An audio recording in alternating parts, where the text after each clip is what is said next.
Et oui, direction nos studios à Jérusalem avec notre correspondant ce matin, Daniel Haïk. Bonjour Daniel, et on commence ce journal par une première nouvelle importante. L'État d'Israël a enfin un budget pour l'année 2021.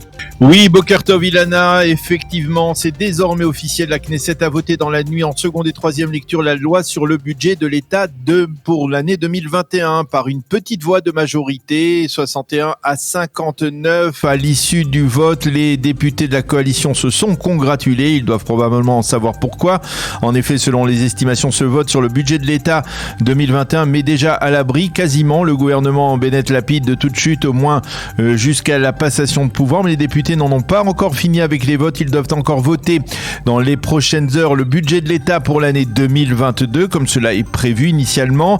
Et plusieurs projets de loi qui accompagnent ce budget. Et repousser également, ils doivent les repousser normalement, les 780 amendements déposés par l'opposition. On considère que ces votes devraient se prolonger pendant encore un peu moins de 24 heures. Et puis une seconde information, probablement aussi la plus importante de la journée d'hier, qui se rapporte au dossier du nucléaire iranien. Oui, en effet, on l'a appris hier, le régime iranien a annoncé son intention de reprendre les pourparlers en vue la conclusion d'un accord de Vienne renouvelé. Ces négociations reprendront donc le 29 novembre prochain à Vienne, en présence des représentants des États-Unis, de France, d'Allemagne, de Chine, de Russie et de Grande-Bretagne.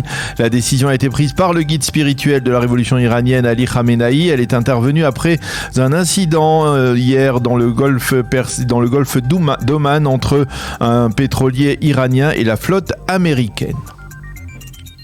Pendant ce temps, le Sénat américain a validé durant la nuit la nomination du nouvel ambassadeur des États-Unis en Israël, Tom Knight.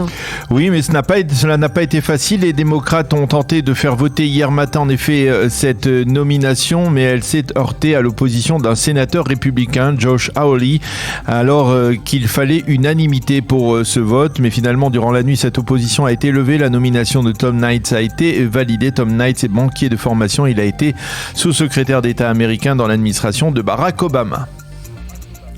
Déception au sein de la direction de la compagnie israélienne de cyber NSO, détentrice du fameux logiciel Pegasus. Oui, déception après la décision américaine d'inclure la compagnie israélienne dans la liste des organismes qui portent atteinte aux intérêts des Américains.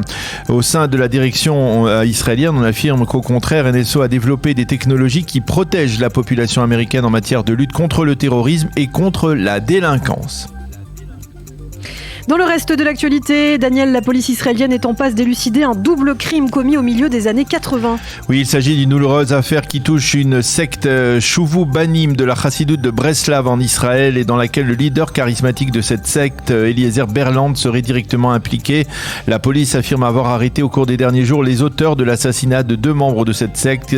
Une affaire qui remonte au milieu des années 80. Il s'agit d'Avi Edri et de Nissim Chetrit. Le corps de ce dernier n'avait jamais été retrouvé, mais apparemment la police sait désormais où il se trouve à la suite des aveux d'un des membres de la secte au cours des derniers jours. La garde à vue d'Eliezer Berland a été prolongée de 9 jours. Et puis enfin, pour terminer, un mot sur la pandémie de Covid-19. Les équipes de travail et d'experts se réuniront aujourd'hui pour débattre de la vaccination des enfants de 5 à 11 ans.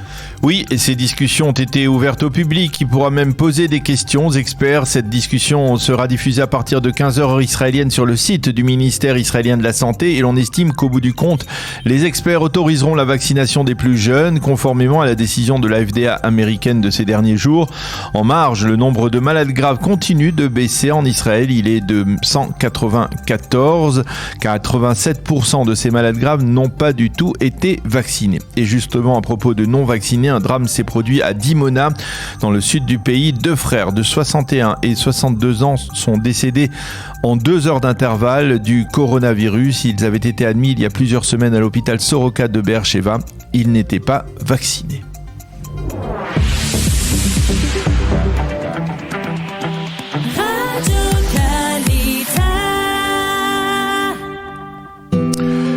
Une rapide page météo pour clore ce premier journal d'information. Le temps sera bien ensoleillé sur l'ensemble du territoire israélien avec une hausse des températures. Il fera aujourd'hui 25 degrés à Jérusalem, 27 à Tel Aviv et 32 degrés